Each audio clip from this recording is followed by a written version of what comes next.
Does Liz have a specific question about, I'm guessing it's a relationship that she's in or would like to be in or something to that effect? Potential relationship she'd like to be in. Okay.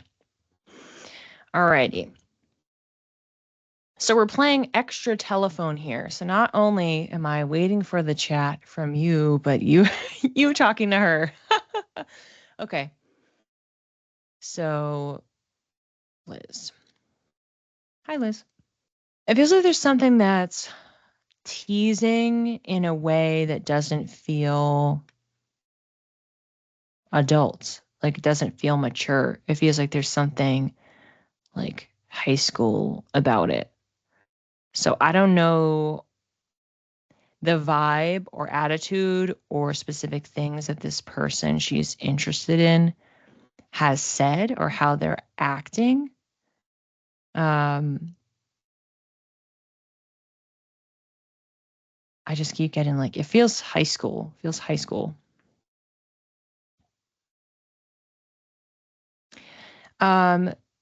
Could you share this person's name so I could read into them more? Yeah, I don't know. This is interesting. I'm seeing Johann, I guess it's kind of a telescope, but just like looking up and out. I don't know if this is representing like their dreams and aspirations or just they're kind of looking out and beyond and just elsewhere. Like they feel preoccupied, but like with wonder, with curiosity. Like it's not that it's an issue, but they don't feel there. They feel like they're kind of wrapped up in their own things. Maybe that's where some of it being high school is coming up. Like they're focused on their extracurriculars and the things that they want to do and the stuff that they're interested in. And then it's like Liz is just standing there like, hi. And they're just looking back in the telescope again and looking up and looking out and like, oh, this thing is so cool. It feels like there's just a little bit of a disconnect on that front. It feels innocent. It doesn't feel like it's malicious or trying to ignore her or not tend to her or anything. It's just kind of really like wrapped up in this is the stuff I want to do, the stuff that I am invested in and that I'm curious about. You're coming in like a decorative pillow. Interesting. So I'm picturing the two of you kind of next to each other, and then we'll have you like interact or like go down the road together to kind of see like how that energy plays out. And then it feels like somewhere in there, I'm able to flip the card over. I just keep seeing the telescope just like spinning and spinning and spinning around. Like looking here, looking there, looking everywhere. It's just like it's not that it's out of focus, but it's not staying and just focusing on one thing. And naturally in a relationship, like you want to be able to focus on each other, to be able to invest in each other versus just what are my dreams and the things that I want to do that are out there and what's my interest of the day, question of the day, curiosity of the day. And it seems like as the pillow, like Johann's like spinning around and then it's like you're kind of getting hit with the big telescope going because just like it feels like it's a punching bag, and I don't mean literally. I mean that it's feeling bruised, like feeling just like, ugh, bummer kind of a vibe to it. Like the expectations not aligning with reality. That's just the general vibe. Flip over the card. Hold on. Before I share what this is, let me read about this one first because I don't want anyone to be alarmed. So the card, Liz, for you is the death card. And the reason I didn't just show it is because just saying the death card sounds really scary and intimidating. And I know it's not supposed to be scary and intimidating. So I just want to read this line that's in the guidebook that I was drawn to.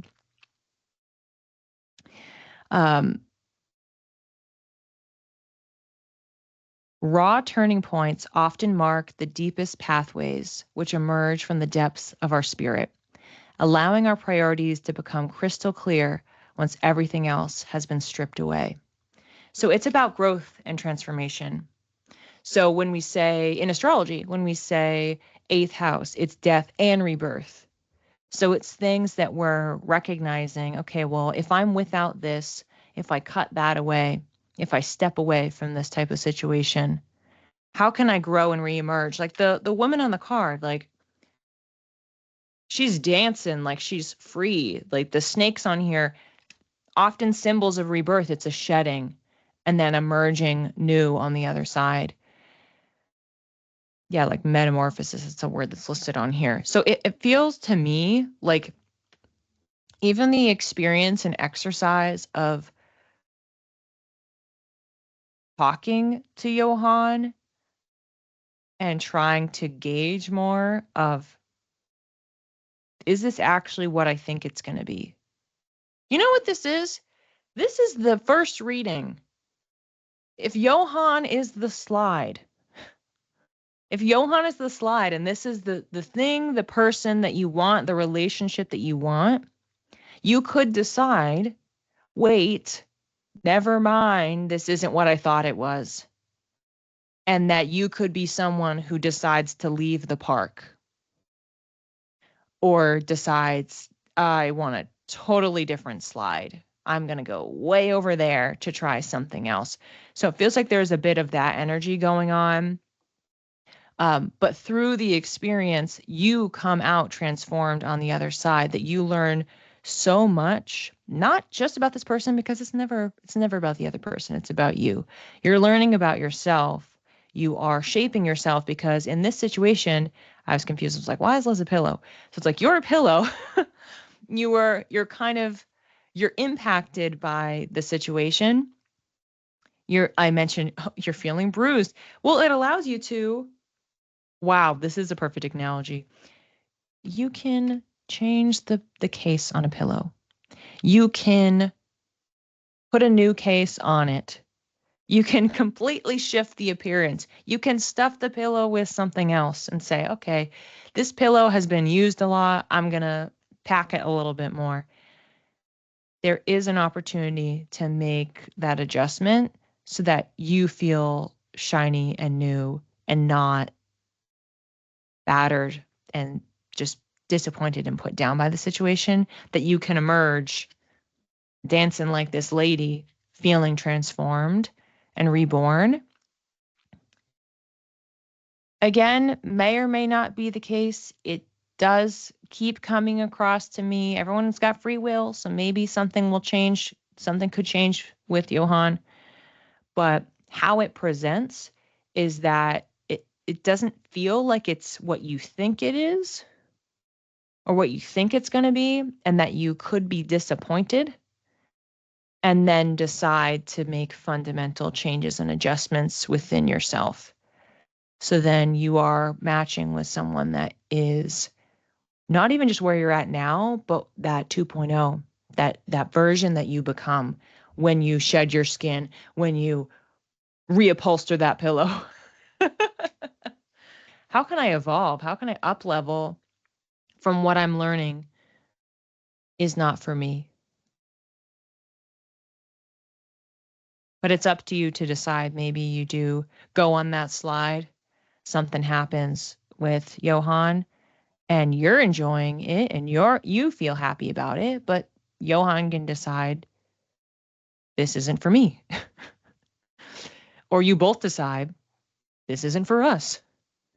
So there's so many different options here, but it feels like regardless, on the other side, you have the opportunity to make some really great needed changes to grow a lot. This resonates. Thank you, Renee. You're welcome. Thanks, Jeanette, and thank you for bringing your daughter. Enjoying the slide as it is and as it unfolds. Yeah. Yeah, because again, it takes two to tango. So Liz could be enjoying the slide, but then Johann could not. And if that means that it's shed, it means that Maybe, I don't know if this is a situationship. I don't know if this is a friendship. I don't know if it's just an acquaintance or coworker or whatever it is. It could mean that it goes away because either or both of them decide, this is not for me. So many, many opportunities for either party to make a decision, but the aftermath of whatever the decision is that transformation piece. So that feels like that's the what is coming, regardless of how this exactly pans out. Endings and beginnings. Patty coming in hot with a big topic. I was gonna say when I read your name, I was thinking, oh, this feels like a big shift. Feels like a big shift from what we were just talking about. Like it definitely felt weightier. But I was like, but how can we get weightier than Death card? But yet, it does feel that way. So beginnings and endings. It does feel to me like it is very foundational. Are you doing spiritual development? I don't know. There's something about this I mentioned. It feels foundational. It feels like it's really shifting your day to day. Like what is your reality and how are you operating? Going on a cruise for oh my gosh, 40 years married. Congrats. New beginning. Okay.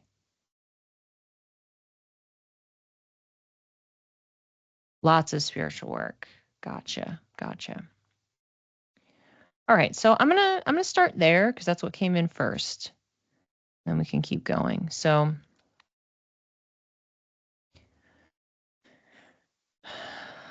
what does Patty need to know? I'm getting something right away about logging, or honestly, it kind of looks more like journaling than it is data tracking. Do you have a journal where you are reflecting on, it feels very reflective. It feels like you're reflecting on your experiences, sharing your thoughts, feelings about what you're trying out, what's working and what's not working. It feels more personal than database. Like it's less about I did this thing today. I tried that thing. It's trying to get in touch with how you feel and are experiencing your different experimentation and what you're testing out and things that you're learning about yourself, like capturing the aha moments, capturing the things that dropped in so that you can look back at them and go, oh, wow, I received some intuitive insights. I didn't know that they were. I didn't know why I wrote that down. And now all of a sudden that makes sense. It feels like there's some sort of a benefit to capturing your journey through just authentic storytelling of how you're feeling about everything, what's going on with you, what's your energy level. Maybe it's, oh, I had this really interesting dream, or I saw this sign when I was walking out and about. It seems like writing it in a storytelling way rather than just tracking numbers or signs or here's this card that I pulled. Like being able to weave it into a narrative, like you're talking to your future self or you're reflecting more deeply. It feels like that is something that really enhances your experience of the spiritual work. I don't know what your intentions are with this development, like what you want to do with it. Maybe it's just for you. Maybe you're not looking to turn it into a service or blend it with something else that you're doing. It's just for you, and it can totally be just for you. Um, but it seems like the piece about the storytelling is really significant. Like it feels like it's healing for you in some ways to do that. Um, and it feels like it's a really nice time capsule. Or if you wanted to, if down the road you were going back and you were rereading some of it, you could share a passage with people or on social or a close friend or something. There's something you can also extract from these. So many others saying this to me, storytelling. Oh, well, there you go. If you keep hearing it, Patty, there's probably something to it. Yeah, it's filling out a journal, nice, like nicely bound, great pen. And it's a form of expression. It's not feeling like it's out of obligation. Like you can start really enjoying it. Because again, it's not documenting in the sense of logging, but it's okay, so this is a thing I was trying today, and I feel like it went really great, or I don't know, I'm confused by it. I don't know if this is working, blah, blah, blah. Because it allows you to kind of clear and process, but I'm getting you could get things that are dropping in, that are helping you, direct you to where should I go next? Maybe I should try that again, or that you could write something down that then you write it and go, oh, whoa, what is that? And it's because you did channel something or you got some sort of an insight and you can use that. Like, I feel like it's really useful text. It'll be something that you can come back to and you can use it in a lot of different ways. I need to stop playing small and using my story to explain how it impacted me. Yes, it feels like there's applications to your personal story. It's for you. The process of you writing it, processing your emotions, your thoughts, your self-doubt, your experiences is helpful and healing for you, one. But additionally, that it can be used to share with other people, not like you're publishing everything unless that's something you decide you want to do, but you could share a line that you're looking back on. I keep getting something about 6 months out. So I don't know if this is a 6-month process or 6 months out. All of a sudden you're looking at it differently and thinking, well, on that date, wow, I really said something profound. I can't believe that transpired. So you could even do that too, where then you maybe some days you decide you want to go back and read, and then what you're writing is your reflections on, oh, I can't believe I was there 6 months ago. How I was talking about myself, how I was talking to myself. Oh, my ears just totally popped. Okay, so um, there's something to be unlocked in that, in being able to note your progress. That's another really, really important piece. We don't always see that when we just write a table where we're just tallying and tracking things. But when you're writing in your own voice about how you felt, what you were excited about, what you're struggling with, what you're confused by, and then being able to look back at that later and go, oh, wow, I really have grown even so much in just 6 months. I can flip the card over. That was a huge ear pop. It was like went all the way across both. Patty, Patty, this was the card for you. Wheel of Fortune. This is literally, this captures the beginning and ending. This captures pivoting. It's karma. It's things changing. It's what's my readjustment, like about the wheel. Where am I going next? What's happening? It's also divine timing. So I do think it's interesting that what I was just talking about when my ears popped and before I was asked to flip over the card was about when you reflect back on the 6 months, when you look back at what you've been experiencing. We can recognize with that perspective, everything has to happen for a reason, that things play out in that way for a reason. Sometimes we are asked to experience obstacles, experience confusion, so that we can work through it. And this tool of you writing this down allows for some of that clearing, for you to better understand yourself, to better understand where you're placing limits, and so that you can really see and witness the transformation over time. And when you have the hindsight's 2020, you can go, oh, well, if I hadn't had that thing, then it wouldn't have, nudged me to try that. And then that led me here, and then that led me there. And you can see all of it weaving together. And that helps you up level yet again. because the perspective shift is so, so important. When you do this type of work and this reflection and introspection, it ripples everywhere in your life.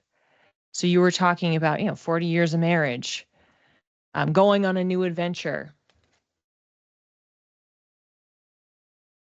Every time you recalibrate your soul a little bit, better understand yourself, allow yourself to evolve, not limit, oh, well, I've been this way. This is how I am. We don't give ourselves credit when we do that. We have the capacity to learn, to change. And by change, I mean expand, be able to hold more, to do more, to be more, to get out of a comfort zone. And when we do that, we start approaching everything differently. When your perspective shifts on what you can do, you look back at 6 months. Wow, I can't believe that I feel like a different person. That's the energy I'm talking about. And that means your actions, how you speak to others, how you speak to yourself, shifts along with it. The dial turns. What big cards we got today. That's exactly what's happening. My past 6 months has helped dismantle so much of the old stuff. Oh, wonderful. Yeah, so if you haven't started doing some sort of a log, capturing your stories, your lived experiences, that was the main recommendation that came through. Not only so you can know some of it off the cuff and have it top of mind, but you can go look back at it. There's some extra value in being able to really read and like drop into, wow, that's how I was feeling that day. That's what I was thinking about. That's what I was worried about. So then when you are another 6 months out, and oh, I also just realized if we're talking about 6 months, this is great timing. It's June 30th. So if you wanted to start doing your reflections today or tomorrow, you have 6 months. It would be reflecting January 1st, December 31st. And it's just this second half of the year. So if you started a practice like this, then right at the start of 2026, you can look back and say, all right, well, really, how did I grow? How did I develop? What did I learn about myself, about my intuition, my whatever other spiritual modality that you might be dabbling in, working with? I believe it is all of our storytelling that can move us all forward. Yeah. Isolation keeps us helpless. Yes, Patty. Yes. Sharing tears down the walls. Totally agreed. You never know. Something in your experience could be so profound for someone, and it could feel to them like their life has changed by one sentence that you shared.